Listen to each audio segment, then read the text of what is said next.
Hey everybody, I'm Johnny Baby. And Bobbie used to call me Baby, and I used to call her Bobbette. That was my nickname. I really stutter because I'm really bad at speaking in front of people. John, can you a little louder? Okay. I met, or I should say, I first saw Bobbie at one of Johnny Blogger's big summer bashes back in the 80s. And I saw her and I was like, wow, who's that hot girl? And next thing I know, I see her being picked up and grabbed by this big biker dude with long blonde hair, which I later come to find out became her first husband, Lamb. So I was like, stay away from her. A few years later go by, and all of a sudden Bobbie is working at the saloon, and she's day bartending, replacing Jess Blue. And if anybody knew, Jess Blue ran that day bartending for years, and I felt sorry for her, Bobbie, because Jess had all these regulars and had all these grumpy drunks who used to sit at the bar all day, and like they're going to eat her alive. But Bobbie had that huge smile and wonderful, warm personality that you could not help but like, and soon enough she won over the day people. I hit it off right away with her because she was a cat person and I was a cat person, and I can still remember this day, her just pulling out her little Polaroids and showing me her cat, and me doing the same. Bobbie was also big into horses, and I remember she used to keep them at Francie's barn, and you knew she rode because she had bowed legs back then. I'll never forget, all of a sudden Leo was showing up and hanging out by the kitchen door in the bar at the saloon. And I think I told him one day, Leo, you got no shot at her. She's way out of your league. And he was persistent, almost like stalking. And next thing I know, they're dating. And Leo's such a great guy, but how he snagged her back then is such a mystery. Just look at his mug. Even though he's intimate me, he doesn't know where he got her. The only bad influence Leo's ever had over Bobbie is he made her become a Jets fan.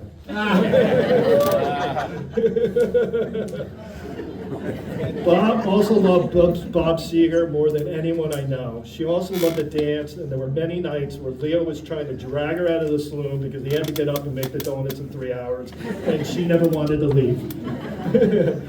Me and Bobbie also had this special connection because we both liked watching the show on HBO called Oz on Sunday night, and every Monday we would get together and talk about the show and how great it was. And we also got into The Sopranos also. Bobbie also got her best friend Teen a job at the saloon, and those two were inseparable each day. I believe it was one of them who coined the term, it's a sweater, at her annual Christmas employee parties. And if you worked at the saloon, that's an inside joke. Because every gift seemed to be a sweater, and Teen or Bobbie's always like, it's a sweater, even before the gift was open. One thing that I found out about Bobbie also is on Saturdays, she would love to go to the movies by herself and watch a matinee. That was her thing on Saturday for herself. Bobbie liked to also fish. I would cater the Spinelli's family reunion in Stamford way back in the day, and I'd always show up and I'd be like, where's Bobbie? And she was always off with Leo Jr. fishing with him. Bobbie was also obsessed with SpongeBob, something that I never got into, but it was just her thing. And I remember a couple of years ago, they were having a SpongeBob musical in Connecticut. I knew she might be in town, so I'm texting her about it. She's like, oh my God, I'll be there if I'm in there. After I left the saloon, I really didn't see her much until Craig's Super Bowl parties each year, and Craig Carlson over here. And whenever we'd see each other, it wasn't like we hadn't been apart. We would just cuddle up on the couch and catch up on life. And then, it was after like 20 years or so, Leo finally tied the knot with her. What a great day that was. Nobody ever thought it was going to happen. I last saw her at the Spinelli's last summer, and she really looked great. She told me how she was changing her life around, and she was very positive. I never thought that would be the last time I would see her. The first thing I think about Bobbie when I close my eyes is her great big smile. And the last thing that I think about is that great big smile. I'm gonna really miss her. I'm truly gonna miss that smile.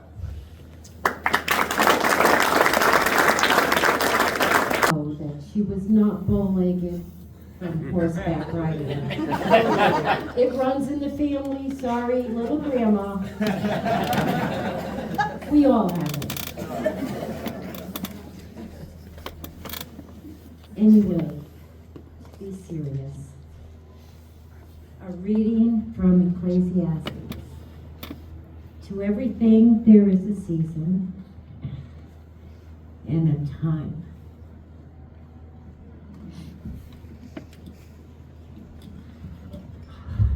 To every purpose under the heaven, a time to be born and a time to die, a time to plant and a time to pluck up that which is planted, a time to kill and a time to heal, a time to break down and a time to build up, a time to weep and a time to laugh, a time to mourn and a time to dance to Bob Seger,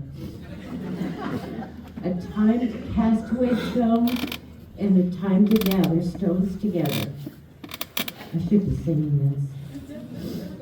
A time to embrace, and a time to refrain from embracing, a time to get, and a time to lose, a time to keep, and a time to cast away, a time to rend, and a time to sow, a time to keep silence, and a time to speak, a time to love, and a time to hate, never in part, a time of war and a time of peace. To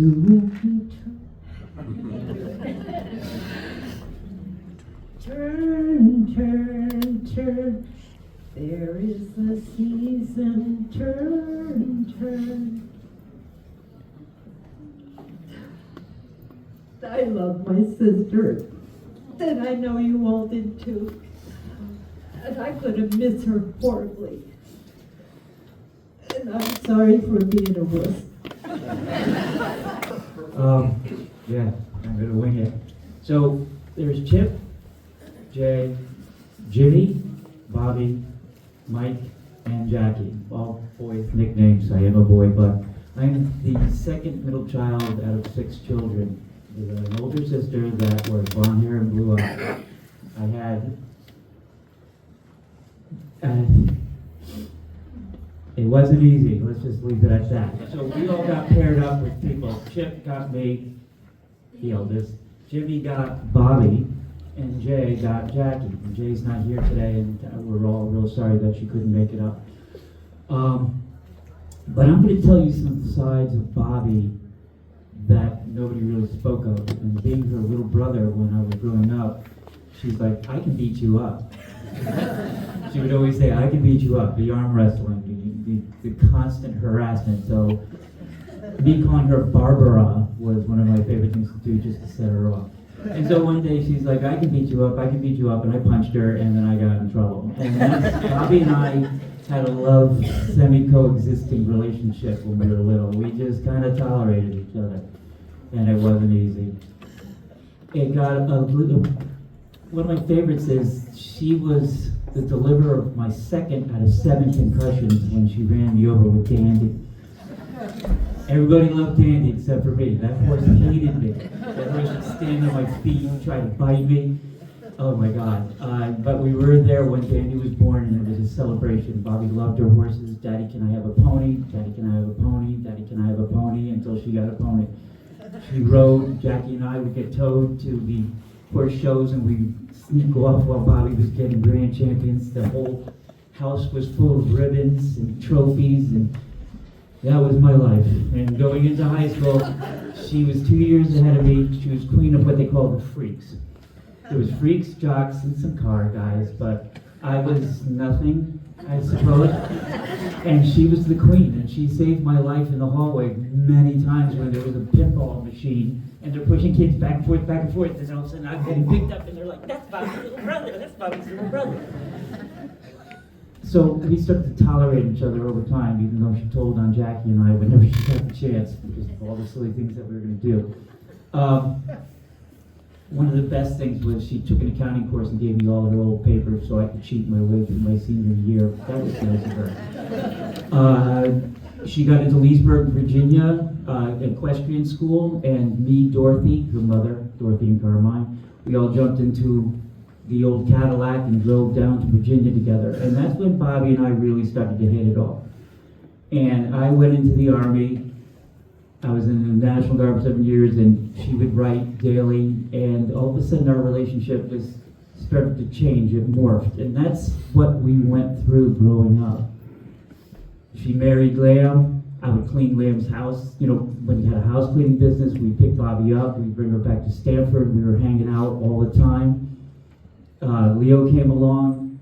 I got married, had 2 wonderful children back there that grew up going to the saloon, getting some ice cream, getting free treats. Bobbie was so great with that. Even though the lumberyard had those grab machines, and the kids liked that a little bit better, but Leo got to spend a lot of time with Bobbie at the house for holidays. I remember one time my Emma wouldn't open up any of her presents, and Leo had to sit down next to her, and he talked her into opening up every single present, and it was this big old stack. We went to Long Island together. It was just, the relationships grew. I became like a Spinelli in certain respects, and get to know Pete and Tony, and go to Thanksgiving. We were at Thanksgivings. I was told not to stand, just clear off the table, because that was the woman's job. Bobbie put her hand on my shoulder because I stood up to help kind of clear the table. I'm trying to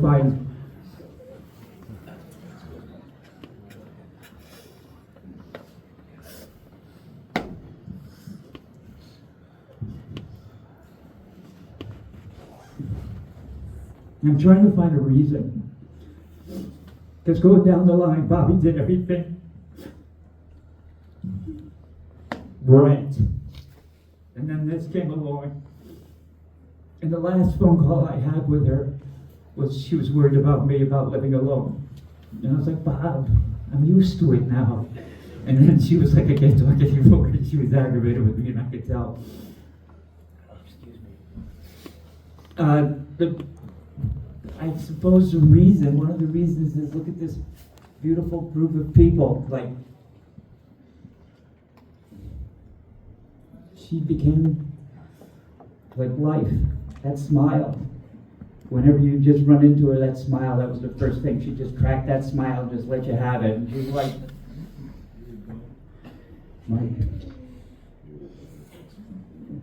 that smile is going to live forever. And when you see people, when you're walking in the bloody street, don't walk by triplets and little Leo and like all of these wonderful people that I got to know over these years.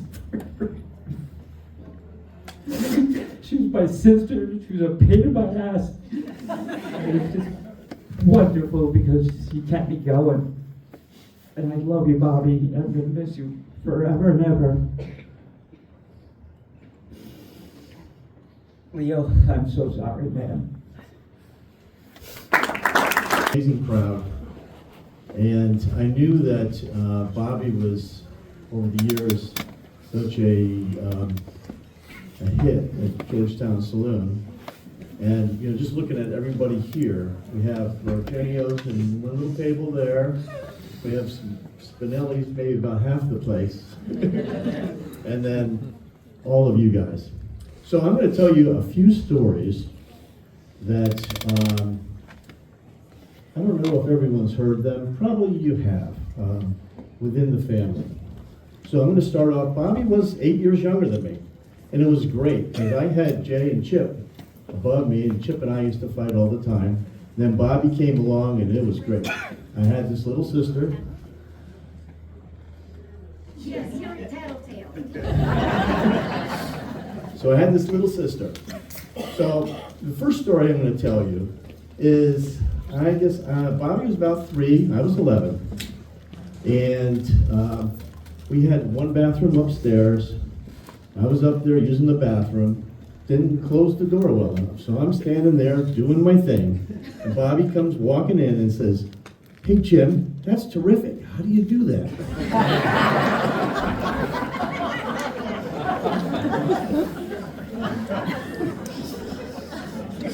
I left that. Ask Mom.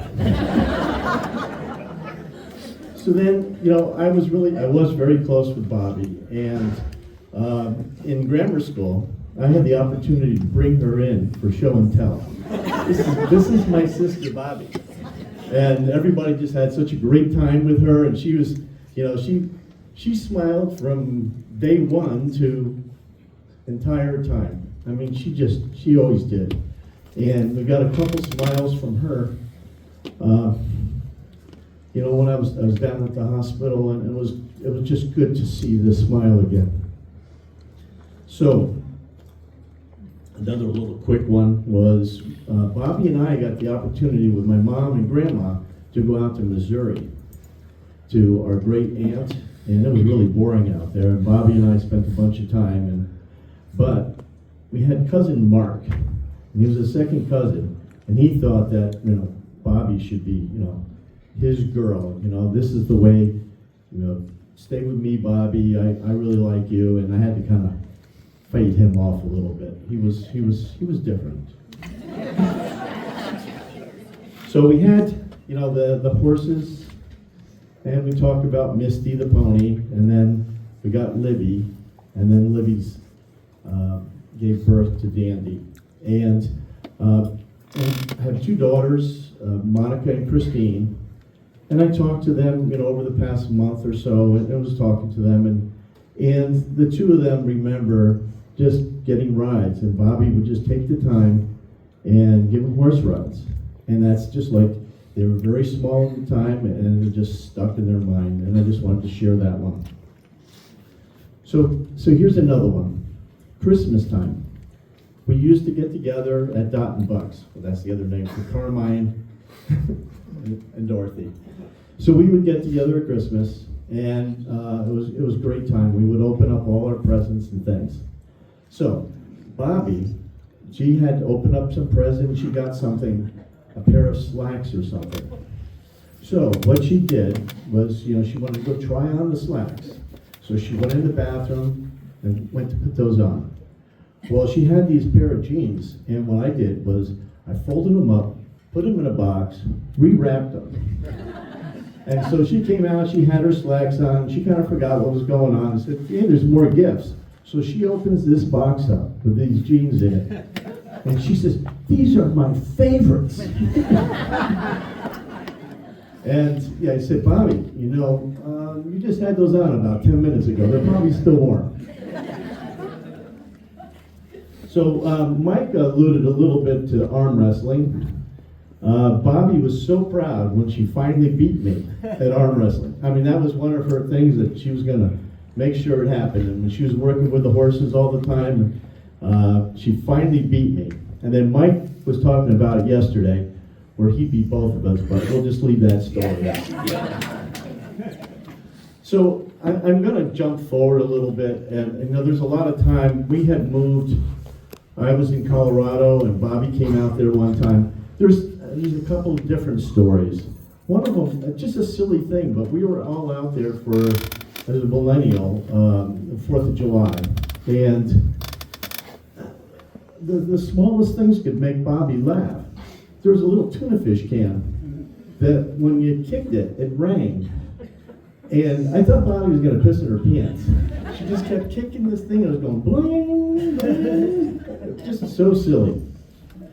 So I'm moving forward again, and I'll say the most recent was Leo and Bobbie came, we moved to Virginia, where we are now, and they came out to visit us. And when you talk about somebody with a magnetic personality that makes an influence on a group, We have a group, it's one of the little things that we do. It's called the Mix and Mingle. About 20 people get together once a month, and we share, hors d'oeuvres and have some cocktails and stuff. And they happen to be in town. Leah was tired from driving, and so Bobbie came. And she made such an impression on everyone. First thing she talked to them about was beating, just kicking my ass on the bowling machine. But then she made such an impression on everyone that when I mentioned it to, the groups out there, that she, was sick and she had passed, they just, I don't know, they showered us with just, I remember her. And she was so funny. She talked stories about riding horses, and she was trying to help this one lady, give her some tips on how to ride a horse and do all the things that she knew so well. And she could make people laugh. And I'll never forget her smile. I'll never forget her laughter. And that's something that we just need to keep with us forever. So thank you.